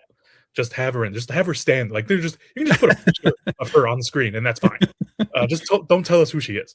Spider-Man, obviously the big one for that week. I am interested in seeing what they talk about one of the other movies, because some of the other it's fine. But I do want to mention Motor City because I'm a fan of Alan Richardson and what he does, and I'm interested in that. I think they got played at a film festival like last year, and the reviews of it were pretty good. It almost seems like it's going to be like he doesn't have a lot of lines in the movie, so it's like one of those movies that just it's not dialogue heavy, which some people actually applauded. So yeah, and Ben Foster, man. Ben Foster, just one of the most underrated guys in Hollywood for sure. And I'm happy to go anytime he appears on screen. I'm like, yep, I'm gonna like this movie because Ben Foster's in it. So, all right, moving on. Finally to August, a couple movies here at the beginning of August. I don't think we're having a lot to say, but I don't have a lot to say about some of these that are coming out. But August 7th, limited release. I'm going to mention it probably just because of the title. Teenage Sex and Death at Camp Misawa, Miyazawa. This is directed by Jane Schrodenberg. She directed I Saw the TV Glow that came out last year, which divided a lot of people, myself included. But the movie follows a queer director making a slasher franchise sequel, becomes obsessed with casting the original girl's final girl, leading both women into psychological and sexual chaos. Hannah Edinburgh from the show Hacks stars in the movie. So does Gillian Anderson. Jasmine Savory Brown from the new Scream movies and Dylan Baker all star in the movie. The next movie is One Night Only. This is directed by Will Glock, who did Easy A and Anyone But You. Two New Yorkers search for love on the one night of the year when sex is legal. I will get to that when we potentially talk about it, because that is a very weird synopsis. But this stars Colin Turner, Maya Hawke, Monica Barbano, and Molly Ringwald. Next movie, Super Troopers 3, will be coming out this weekend. And then the following movie, Eli Roth is back on the big screen with Ice Cream Man. And finally, Fall 2. This is a sequel to the movie Fall, which came out a couple years ago. Follows the same premise, follows two people, or I think there's three people now in this movie. No, it's two people who after an incident of the passing of one of their friends, they go to attempt the infamous plank walk off Mount Kwan in Thailand when a rock slide leaves them stranded 30,000 feet, or 3,000 feet, sorry, in the air. 30,000 feet, I think they'd be dead. 3,000 feet in the air, and they must confront their fears and fight for survival. What do we think of this? By the way, for those who don't know, August, usually a dump month for the summer. Studios are be like, it's August, kids are going back to school, the summer's ending. We're just gonna drop a movie that maybe we don't have a ton of faith in. There'll be like one or two movies where Stu is like, you know what, it's a dump month, we're gonna drop this movie here because everyone's gonna go watch it because they're just striving for something to go watch against all these other movies. But just wanted to mention that. But for the weekend, what are we looking forward toward, if anything? Yeah, I'm probably gonna stay home this weekend. I'm not really not gravely interested in any of these titles. Which that happens, you know. Gotta have those weekends here and there. It's a rough start in August. Probably a more of like a streaming weekend for me. I probably will eventually see like Ice Cream Man at some point, and Super Troopers 3 probably at some point, but not like opening weekend or in the theaters. Really, I don't know that those movies need like the full experience of the theater. But and then they're competing against the second weekend for Spider-Man. So I mean, it's going to be bad for them. Probably what I'm ending up doing. I'm probably going to go see Spider-Man for the fourth time. Yeah, I don't know. I'm first of all, for Ice Cream Man, not a big fan of Eli Roth. I'm just gonna flat out say it. Me neither.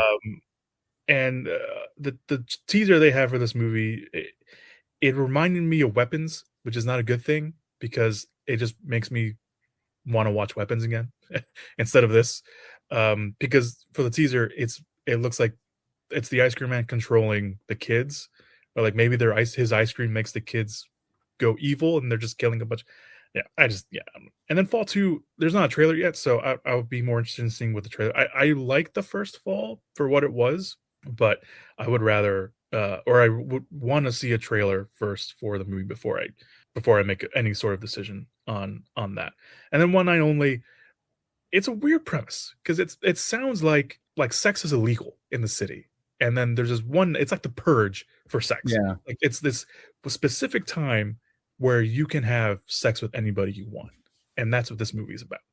Yeah, I'm all for rom-coms. I feel like rom-coms like a lost art. I did like Easy A though. I did like that one, but he only directed that one. He didn't write it. I think that was a better story.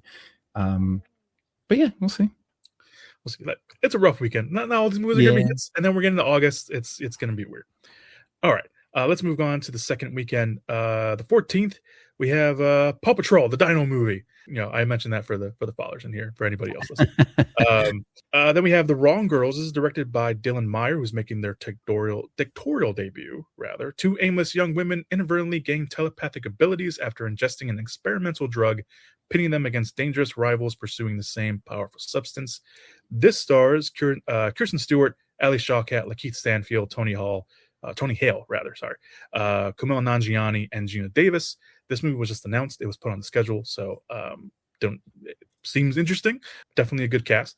And then finally, the big weekend. And this is one of those movies where I was like, Stu is going to put this movie in the middle of the month because it's going to be the one that draws everybody in. The End of Oak Street.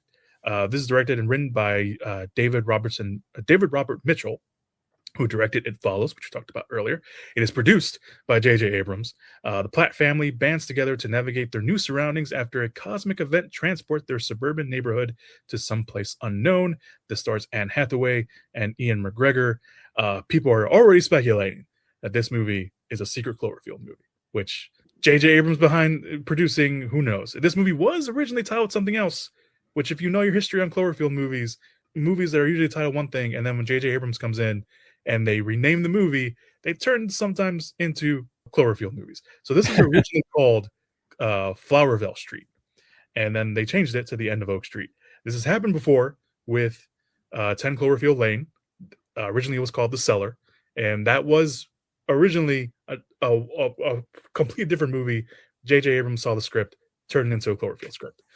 The Cloverfield Paradox a different movie as well. I don't think it was called the Cloverfield Paradox. Obviously, it was called something else. But J.J. Abrams took the movie, turned it into a Cloverfield movie. So who knows? People are already speculating. Nonetheless, this movie also has dinosaurs. So we'll have to wait and see what this weekend's all about. So those are my thoughts. I'm excited to see this End of Oak Street. Basically because it's David Robert Mitchell coming back to the big screen. He follows, big fan of that. And I can't wait to see what he does with this one. I like that the trailer doesn't give away a ton either. Like No, it's very, it's like weird and you know, you've got a lot of questions, but it doesn't tell you much. So I think I haven't seen any trailer or anything for it, but what did you say it was called? The Wrong Girls or Wrong Girls or something? That was just the wrong girls. That was just announced. That was just put on the schedule. So that was Just based on the description and who's in it. It sounds up my alley. It sounds interesting. Like I mean, I haven't seen the trailer. I don't know what. Yeah. Other than the description that was you said, but just based on you telling me about it, I was like, that I might be interested in seeing that, see what they're talking about. Yeah. So this I think End of Oak Street will be the placeholder for August at that point.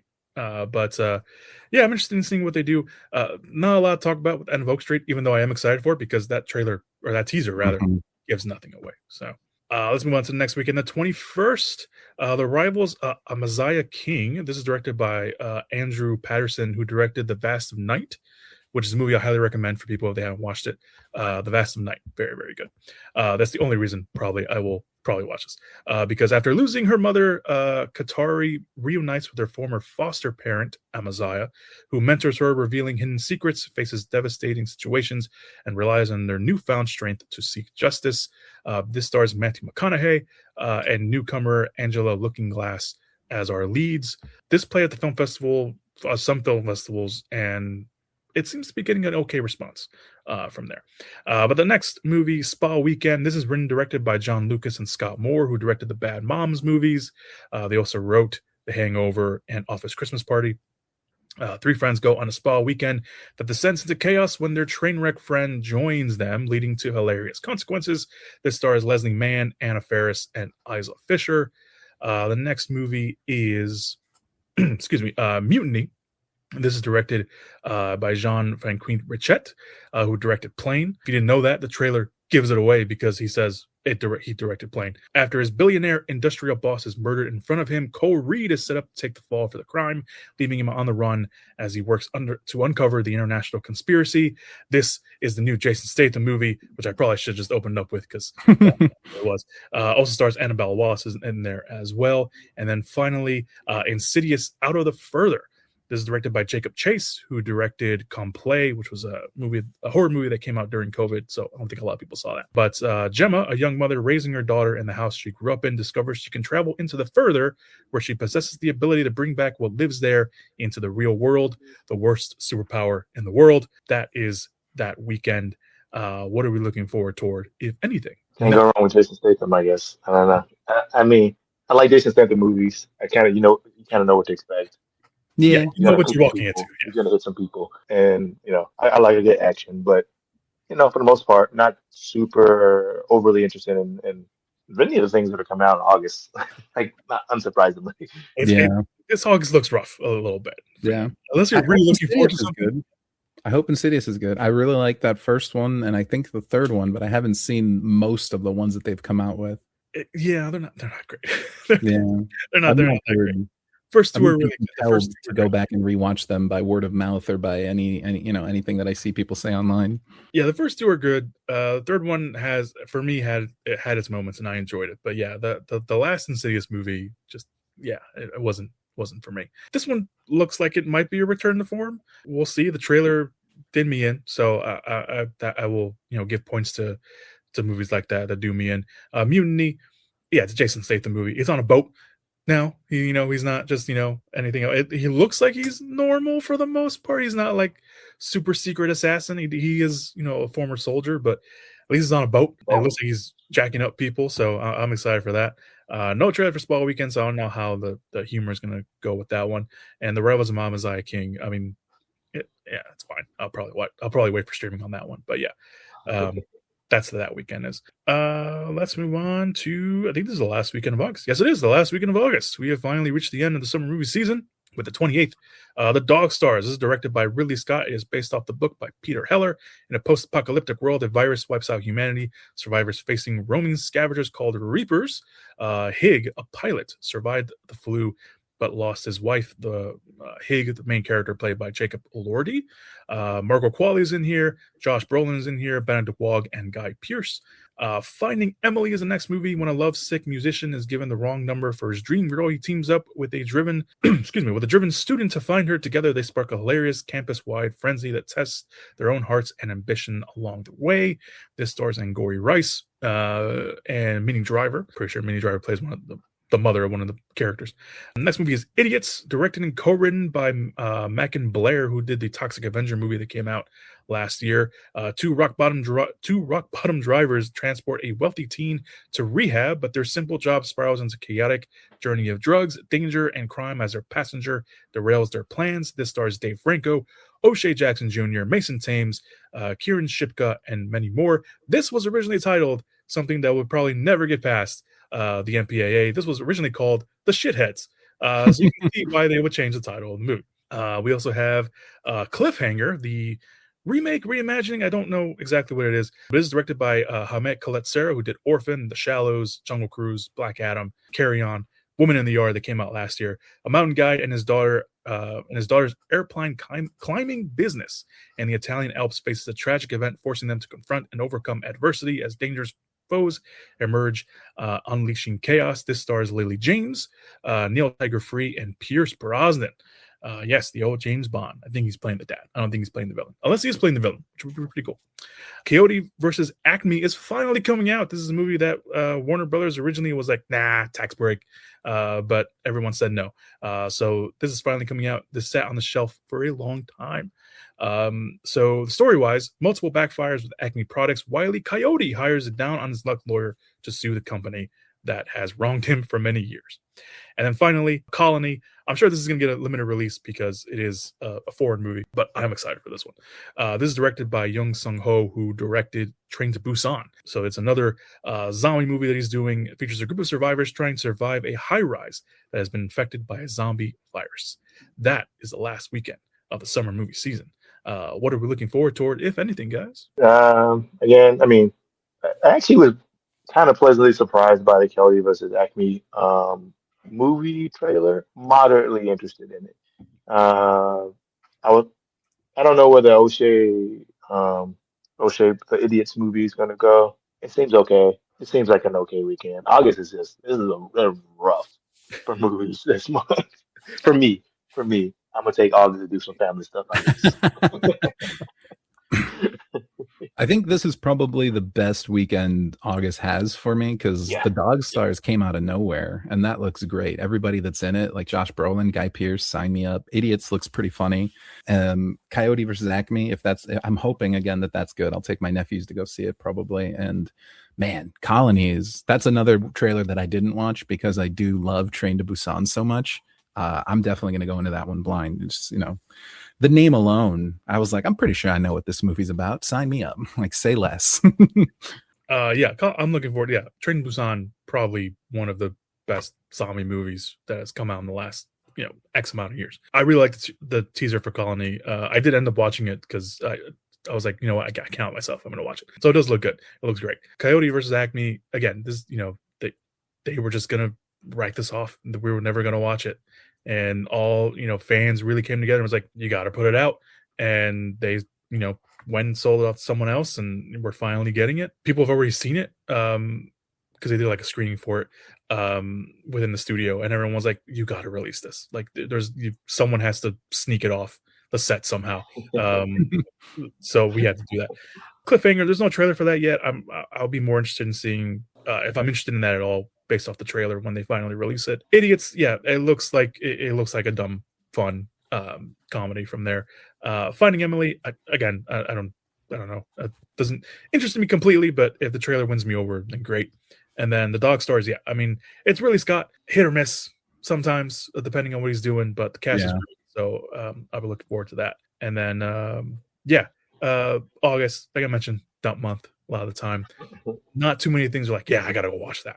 And it's just like, you going off the high of July, which is like the summer moviest summer month that you can possibly get of releases, and then you go to August and it's like, all right. But yeah, that's it. That's the summer movie season. That is the end of the summer movie season that we've gone through. I do usually, I think I did this last time, do a very brief rundown of what's coming out next summer, because I'm a dork. I like doing Like, how do you already know that? very briefly, because we're going on a little longer than I mean, it's summer movie season, so. But very briefly, in May, The Resurrection of Christ Part 2, which, yes, that means they're doing a Passion of the Christ sequel. 2 of them, because this is Part 2, so the first one's coming out like I think like a month before. I think it's coming out. He comes back. Spoilers. Yeah, I know, right? It's crazy. We also have The Legend of Zelda coming out that month. Bad Fairies, which I tried to look up to what it was and I forgot. A new Paranormal Activity movie, and then Star Wars Starfighter coming out. That's the new Star Wars movie with Ryan Gosling starring in that. In June, How to Train Your Dragon 2, the live action movie. Spider-Man Beyond the Spider-Verse, we're finally getting that. Ocean's 11 prequel, and then Shrek 5, which was supposed to come out this year, and they pushed it back to next year because I don't know why. There's multiple stories on why they jumped that back, but we'll have to wait and see on that. In July, Man of Tomorrow, the Superman sequel, Minecraft 2, A Quiet Place Part 3, and then in August, Bluey, the movie for all the young fans. And then on the 13th, I guess 13th. I'll say the date because these 2 movies don't officially have a title, so I don't know if they'll be coming out, but they're dated for that. A new Ninja Turtles movie, or sequel to Ninja Turtles, the animated one they did a couple years ago, and then an untitled Tim Miller and Keanu Reeves film. Tim Miller directed Deadpool. And then was it the first Sonic? I think he directed. But Tim Miller's been around, and then Keanu Reeves, obviously. So that's next summer. In case anybody, is looking forward to, we're just gonna start the summer movie season. You want to look forward to them next year. So yeah, that is the summer movie season. And again, it's a summer. Like I mentioned, there was a couple movies that were, inserted into the schedule before we started recording this. So stuff can get moved around, stuff can get put in, stuff can get taken out. I guarantee you Netflix is going to be like, oh, hey, here's, our summer schedule after I upload this, because that's usually what happens. So that will come out, and just keep an eye out and stuff like that. But this is the summer movie schedule that we have right now in the time of this recording. I want to thank Kiba and Aaron for joining me on this episode. These episodes are always more fun to do with people, and that's the only reason I do them, because I get to bring people on. Whether you're a big movie guy like me, whether you're a casual, doesn't matter. Everyone is welcome here at the Movie Pit. And I want to thank you guys. If you guys want to plug anything, now's your chance. Or if you guys want to just say one last thing, sure. I mean, I'll plug Kiba Freeman Art. That's my art business. I paint murals, and then I travel around the Midwest. I'm actually based in Wisconsin, and this is pretty fun. I don't get to just talk about a ton of movies that often with folks, and I also don't watch a ton of movies. Just life schedule doesn't typically allow it. But when some stuff comes out that catches my attention, then I try to make room for it. Like, I'm going to go out and see the Michael movie this next weekend. I didn't go this weekend. I was busy, but next weekend I'm going to go check it out because I'm a fan. And so I like movies. I just I don't like it nearly as much as Christian, but but I do enjoy when I get a chance to get out to the movie theater. It's always a fun experience. And this was cool. I'm glad we got to get on, the 3 of us, and this was fun. Yeah. Likewise. Thanks for the time. Something that I will plug, not of mine, but I will say, if folks like watching movies, and Chris, I'm not sure if you know about this, but AMC does Screen Unseen and Scream Unseen. If you guys haven't heard of that, definitely check it out. Movies that haven't been seen before that you can see for like $4, like in theaters, and see them. It's like on Mondays, I think. And sometimes they're horror movies. Sometimes they're just regular movies, but the excitement of not knowing what the new what the movie's going to be is always like a nice, kind of additive effect. Like, no trailers, no nothing, going in completely blind. And hey, if it's a stinker, it was only $4. So if you guys haven't seen that, definitely check it out. I am an A-lister. Thank you very much. So I know all about Hell yeah. that. But yeah, that those are those can be really fun. You know, sometimes they'll drop a movie that comes out like a week before, so you get to see them really early, which is always great. You know, because if you don't get the time, you know, at least you saw it early, and like you said, they're $4. So you know, there's worse things you can spend $4 Exactly. on than you know. What could we give them $4 these days? Yeah. Nothing. And A bag of Doritos? normally after like the baby's gone down to sleep, so I'm like, all right, I'm gonna be gone for like 2 hours and just go to the theater, get some popcorn, and yeah, it's good stuff. All right. Yeah. So in terms of the podcast, obviously you guys can go check out the links down below in the description / show notes area, socials where you can find the podcast on other platforms. If you want to go check the other platform out. I think my personal stuff is on there as well. But thank you guys so much, you, the listener, for checking this out. These are big episodes, obviously, because it's a lot to get through. But the only reason this is this long is because of these two guys right here with me. Not because they were talking so much, but because it's a big schedule. And if I had to do it by myself, I guarantee you it would not be this long, because I don't like hearing my voice for this long that we've been recording, and I have to edit all that down. But this has been great. Thank you guys so much for joining me, and for all you listeners out there. As always, be safe, be good people, and go watch some movies. Heck yeah. Whoop, whoop! Yeah! Give it up! Movies!